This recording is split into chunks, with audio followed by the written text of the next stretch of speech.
Today, two women are appearing in court charged with damage to planes and aggravated trespass as part of a plan to paint two private jets orange by the environmental activist group Just Stop Oil. And there's reason to expect tough sentences if found guilty. Last month, 5 Just Stop Oil protesters received the longest sentences ever given for peaceful protest in the UK. Sentences of 4 and 5 years for planning to block the M25 motorway. They were sentenced on the back of a Zoom call seeking to organise the blockage. Now bear in mind, the toughest sentence given out so far for those involved in the UK's violent riots is 3 years. So today we ask, Just Stop Oil. Why do people hate them so much? Is it fair? Now they have sprayed paint at public buildings, thrown soup at artworks, and glued themselves to roads. I think it's a cult, Just Stop Oil. We're trying to uphold the science. The science is being ignored. How dare you conflate us with terrorism? How dare you? We're asking you to side with young people. Stop shouting at me. How on earth can it be justified? Welcome to Media Storm, the news podcast that starts with the people who are normally asked last. I'm Helena Warrior. And I'm Matilda Mallinson. This week's Media Storm. Just Stop Oil. Misconceptions, misreporting, missed opportunities. Welcome to the Media Storm studio. Joining us today are two very special guests. Our first guest is a spokesperson for Just Stop Oil. He's based in Scotland and has taken part in direct action, including being arrested at Glasgow Airport for holding a sign that says "Oil Kills." We'll talk about that in more depth later, but for now, welcome Adrian Johnson. Thank you. Very happy to be here. Our second guest is a multimedia journalist and writer who is currently the senior editor at The Lead. She has written for a variety of publications, including The Guardian, The Independent, Vice, and more. She was formerly climate editor at Galdem and the editor at Act Climate, which focused on strategic climate comms. Welcome, Diora Shadijanova. Thank you so much for having me. Hello. So the first thing we want to talk about today is what Just Stop Oil actually stands for. Adrian, can you just sum up what Just Stop Oil's demands and aims actually are? So we are calling on governments globally to commit to a legally binding treaty, the Fossil Fuel Non-Proliferation Treaty, which will bind governments to commit to ending the extraction and burning of all fossil fuels, that's oil, coal and gas, by 2030, and to work together with other nations to help them to do the same, to transition fairly and quickly and equitably to no fossil fuels. And Diora, do you think that aim described by Adrian of Just Stop Oils is getting accurately portrayed in the mainstream media? I think it's more about what the mainstream media doesn't say about the wider picture around the environment and the climate crisis. There's a really heavy focus on the protesters, very much like a hypocrisy lens that the media tries to play. They will, go through their social media profiles and try and find any pictures that might, say, oh, wow, this person, they got on a plane 5 years ago and that must mean that they should never be protesting something like this. But I think that says much more about the mainstream media than it does about Just Stop Oil. And I think there's such a lack of focus on polluters themselves. It's just frustrating that we're talking so much about tactics and who the environmentalists are over what we actually need to do to get climate justice. And we're just wasting so much time, basically. Quick question, complex answer. Why? If the media is, persistently misrepresenting Just Stop Oil, why? There are probably multiple factors here. I think outrage is certainly one of them. The Sun and the Daily Mail have really tapped into kind of outrage clicks, which just drives up their engagement. In terms of a business strategy, that explains it. But I think also when you're looking at who funds these publications, if you start tracing the money, you kind of notice that a lot of the funders also have loads of money invested in polluters. Polluters have their own interests and they often give money to publications that will just reiterate these narratives. We're definitely going to get into a lot of this media coverage in a little bit. But first, I just want to hear from Adrian. You have had experiences of going on, especially broadcast media, as a Just Stop Oil spokesperson. I've seen you've been on GB News, on Talk TV. What have those experiences been like? Scary. One feels that one is like brought into those rooms to defend the indefensible. What we have done, what I have done is shocking, disgusting, despicable. That's the framing that is presented to me. I mean, the other day I was interviewed by James Whale and Ash Gold, Talk TV. I sat in their studio and we had a really pleasant conversation. They even allowed me to explain to them and their viewers what is causing global heating. So a great opportunity, quite remarkable. And then I get home and I watched the interview, and the strap line underneath me is eco-terrorists. Wow. Okay, so and I had no idea that was the strap line. So yeah, I have to remind myself, sort of check with the data that I haven't gone completely mad, that I'm not some sort of fanatic that's being selfish or supporting an organization full of selfish people, that actually we are doing this because we are fighting for our lives. It's always challenging, but it's always important. As you mentioned, when Just Stop Oil was founded, this core founding principle has been no new oil and gas licenses. And last month, the UK's new Labour government stated in the manifesto, we will not issue new licenses to explore new fields because they will not take a penny off bills, cannot make us energy secure, and will only accelerate the worsening climate crisis. In addition, we will not grant new coal licenses and will ban fracking for good. Of course, it remains to be seen whether the government will carry out its manifesto promises, but Just Stop Oil have declared victory here in achieving that demand.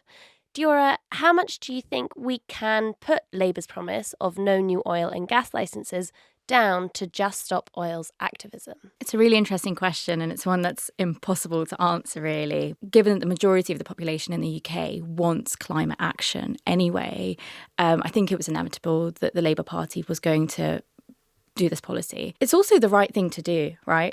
We need to meet the net zero targets that we're legally obligated to meet. But I do think that Just Stop Oil has undeniably played a part in keeping up the pressure for the government to act. Adrian, do you agree with that assessment? Yeah, absolutely. And it is, of course, impossible to prove that Labour has changed its policy because of what we did.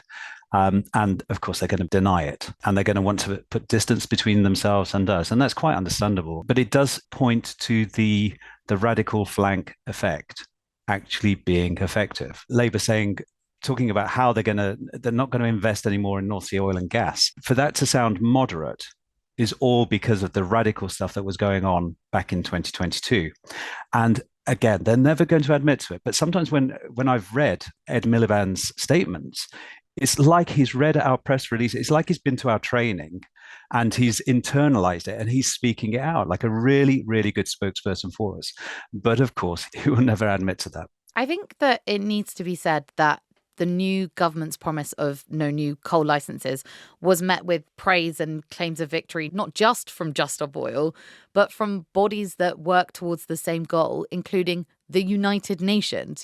They say countries should aim for a near total phase out of coal production and use. The International Energy Agency, that's the world's leading energy organization, has been talking about no new oil, gas or coal development for years. The World Health Organization says the same. World Federation of Public Health Associations, Intergovernmental Panel on Climate Change, International Institute for Sustainable Development. All of these huge, well-respected bodies have been joining together for years to send messages to whichever governments have been in power to say that we need to rapidly transition away from fossil fuels. And I'm not pointing this out to say, oh, well, there you go, Just Stop Oil is completely correct and we should all support them, unequivocally. But the reason I'm saying this is to highlight that Just Stop Oil's key anti-climate change messages, there has been a disconnect between those messages and the wider public. And this, of course, as we've mentioned, likely falls down to the action that Just Stop Oil takes. Now, Just Stop Oil describes themselves as a non-violent civil resistance group. Adrian, just tell us what that means and describe some of the types of action that the group have taken. Yeah, so Just Stop Oil firmly believe in the importance and the necessity and the effectiveness of civil disobedience. It's understood as the following. So it is deliberately breaking the law concerning a matter of public interest, and that it is conducted publicly so that people take full accountability for their actions. And fundamentally it is non-violent. That's actually protected or recognized by international law by Articles 19 and 21 of the International Covenant on Civil and Political Rights. And states actually have an obligation to respect and ensure the right to engage in peaceful civil resistance. Now, that's not fully understood by the general public and by the media. And I think that's the big disconnect, just people really not understanding that if somebody undertakes to break the law, that they've crossed the line. Whereas in actual fact, the line that we never cross is from moving from peaceful protest into violent protest. That's the line. Doing something, spray painting a building, for example, and then standing there or sitting down and waiting to be arrested and face the consequences. That's a hugely important aspect of what we do. But speaking of how the public react, we've rounded up some voices of public opinion about Just Stop Oil's action. Let's have a listen. I can't stand Just Stop Oil. I think they are disruptive, they are incredibly annoying, and most of all, they're selfish. Don't glue yourself to the road and stop the white van man going about his business. Don't stop me from getting to work. Don't stop my gran having to go hospital or go to a GP appointments. That's what they're doing. They are stopping ambulances. They're stopping fire engines. Just Stop Oil are okay with people's lives being at risk because they want to make a point. What are they achieving? Seriously, what are they achieving? Well, I've got a family to feed, and what are they doing? What's your message to them? Get out of the way! Do you know what I mean? A waste of time. Just biggest belief how they can get away with all this. No, start drilling, because I'm so done with us, nice people, going about our daily business. I walk around the place, and you guys are damaging your cause. The point has been made. They've just got to stop. If they're not careful, someone's going to really lose their temper, and one of them's going to get run over. Adrian, how does hearing those clips make you feel? Uncomfortable, to be honest. Yeah, of course. The general public, in the voices that we just heard, it's totally understandable when they have been disrupted or held up, that they're angry about it. However, you start to hear phrases that are in the media, particularly the right-wing press. They're also in the government. And it's interesting to hear examples there of what Michel Forst, the United Nations Special Rapporteur for Environmental Defenders, he has described it really well as the toxic discourse. It's often framed as a class war between people who take action, being middle class or privileged, and ordinary hardworking people. That's wrong. That's false. That's false framing and deliberately cynical framing, because the people that I know, everybody in Just Stop Oil, are ordinary people. We are ordinary, hardworking people. It isn't a class war between the working class and the privileged class. It is more a class war between everybody or ordinary people and the elite, the billionaire class, the rich fossil fuel industry. That's where the conflict is between. So it's completely shifted the conflict really unhelpfully. And you can understand why they've done it, to pit ordinary people against ordinary people. And, it's been effective. One member of the public in the clips we just played can be heard saying that Just Stop Oil is stopping ambulances, they're stopping fire engines.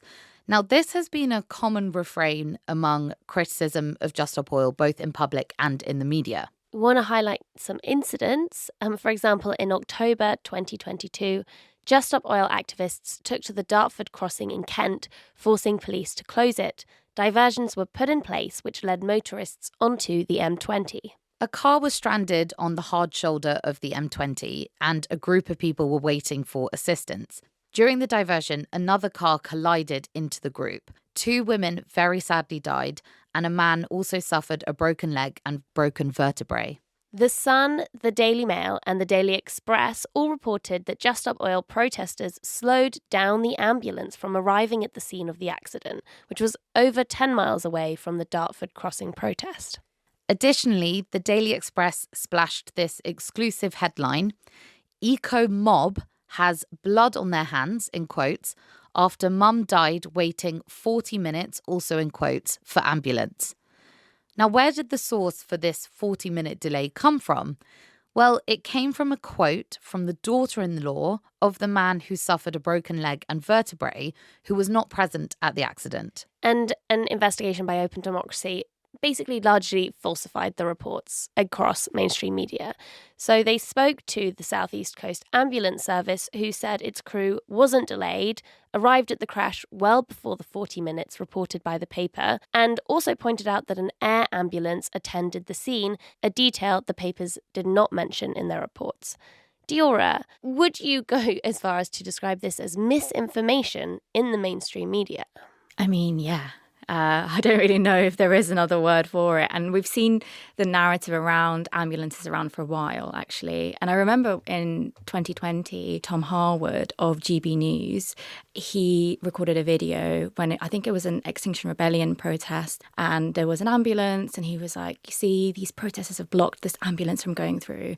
And actually, the blockage was the police. Extinction Rebellion has always maintained that they have a policy to let emergency services through. But, you know, the evidence for that was this video of this young man complaining. And I remember actually falling for it. This is why it's so dangerous, because it completely demonizes the protesters and it makes them into these fanatics, which is a word that has been used over and over again. And I just want to kind of build on what Adrian has said in terms of the voice notes or the clips of the people we've just heard.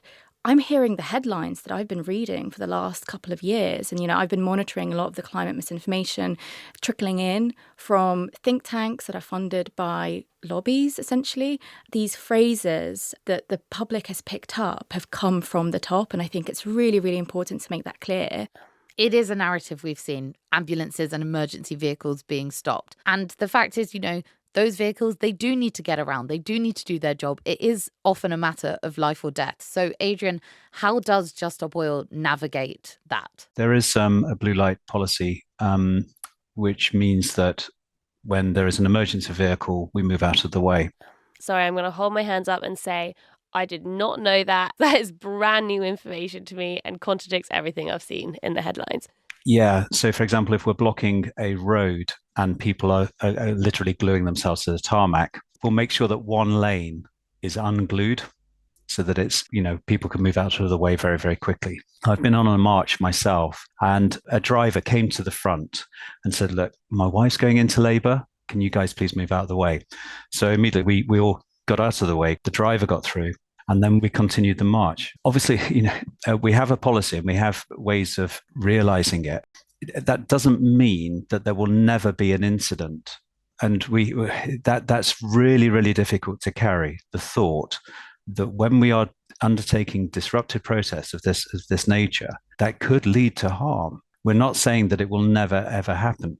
And in a sense, it's remarkable that it hasn't.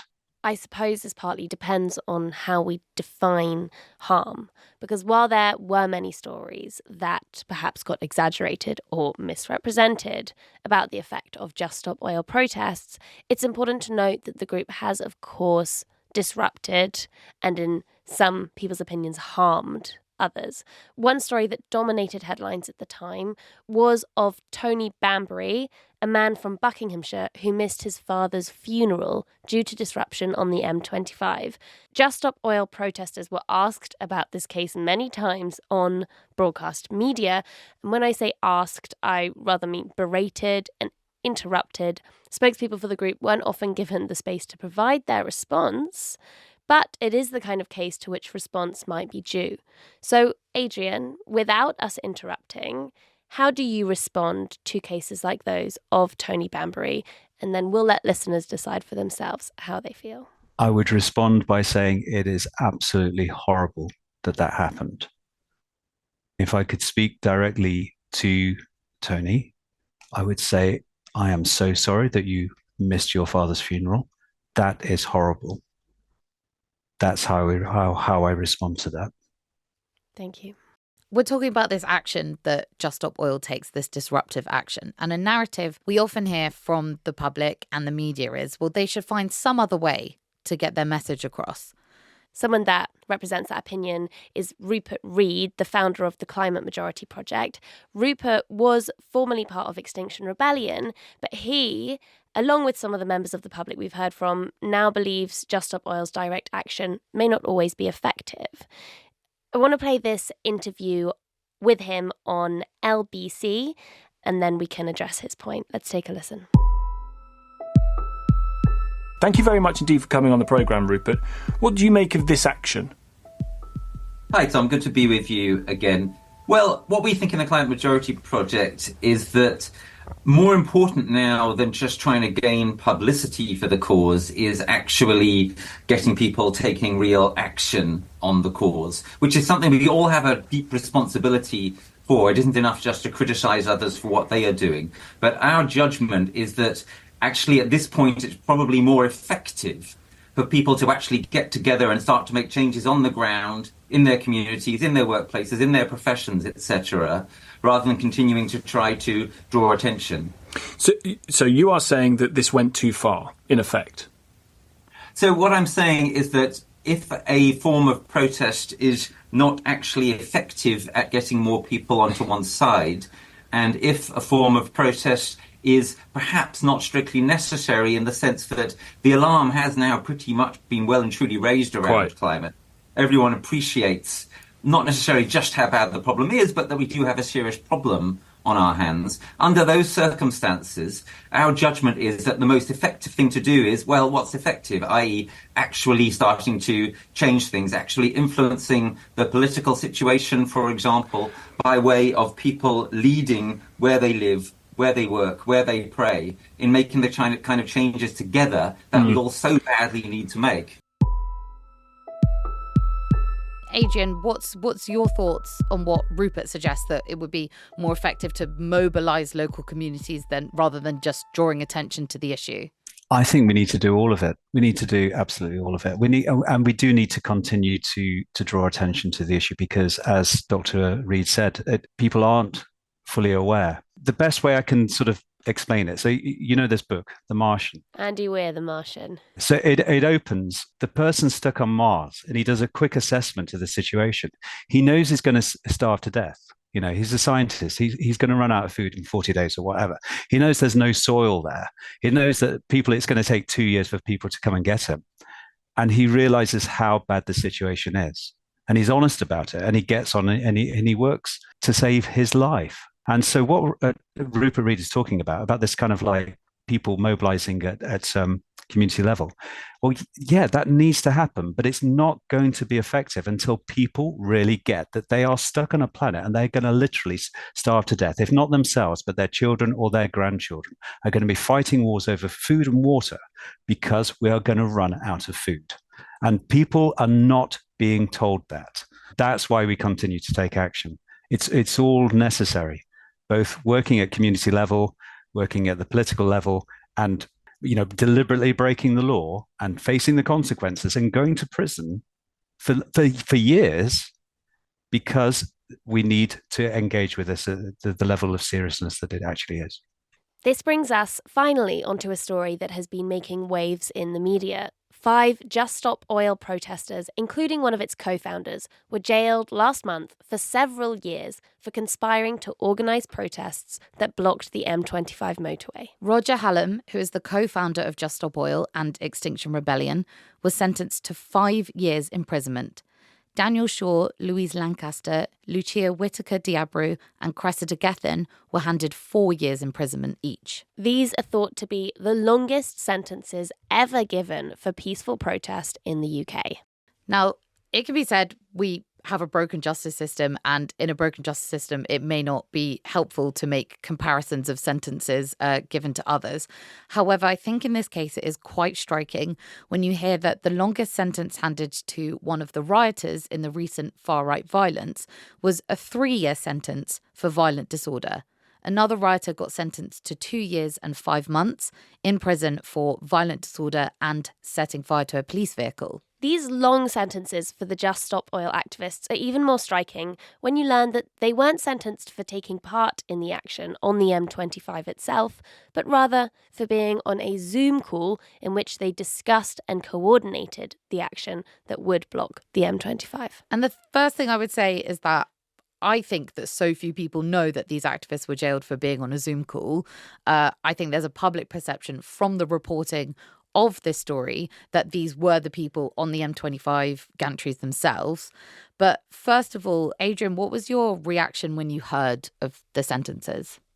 I'm so shocked, but unsurprised. So unsurprised because that's exactly what the fossil fuel industry has been lobbying to produce, this kind of level of oppression, this level of clamping down on dissent and dissenting voices against their industry. It's not surprising, but the level of sentencing is shocking and disturbing. Those are the lobbies, and now we want to talk about the media. Diora, why do you think the sentences were so harsh? And I suppose I'm asking, do you think the media reporting of Just Stop Oil has contributed to those sentences? It's clear that the 5 people who'd been sentenced are being made an example of, right? And that is really twisted in its own way. And as you've rightly mentioned, they weren't even on the M25. This is all over a Zoom call that a journalist from The Sun had infiltrated and pretended to be a protester, and in the end just took all that information and sent it straight to the police. So this is a direct link here of the right-wing media, someone from the right-wing media being part of all of this, right? Something that I really want to focus on is actually what the judge said when sentencing the individuals. And so he said, I acknowledge that at least some of the concerns are shared by many, talking of climate change, but the plain fact is that each of you has some time ago crossed the line from concerned campaigner to fanatic. And that word fanatic I had read so many times in the right-wing media. And actually, when I was doing research recently on this, I was reading an article from The Sun where they refer to climate protesters as fanatics. So there is that direct link there. Yeah, I'd like to say about the actual trial, Judge Hare at Southwark Crown Court, he actually would not allow expert witness from Professor Bill Maguire because he considered Bill Maguire to be an activist. And so the jury were denied the opportunity to hear from a real expert about the seriousness of the situation. And so this kind of branding of activists, fanatics, the conflation of those ideas is really, really strong and really, really dangerous, particularly at this time in human history. And given the recent sentences, is it not really scary? Or does it deter you, is what I want to know. Did the recent sentences deter you from taking further action? It's really complex, isn't it? Because on the one hand, it's massively encouraging that the state is overreaching and over-responding in this way. It means that we're actually being effective. And then personally, the idea of going to prison for years is horrible. I've had several conversations with my wife, my children, and it may well come to that. It's not terrifying, but it's really annoying that at this point that we're looking at doing this and having to make plans and put things in place for that. So yeah, it is scary, but it's not deterring. Adrian, I think we're going to wrap up by probably asking you a question that you have never been asked before in a media interview about Just Stop Oil. I'm putting that claim out there.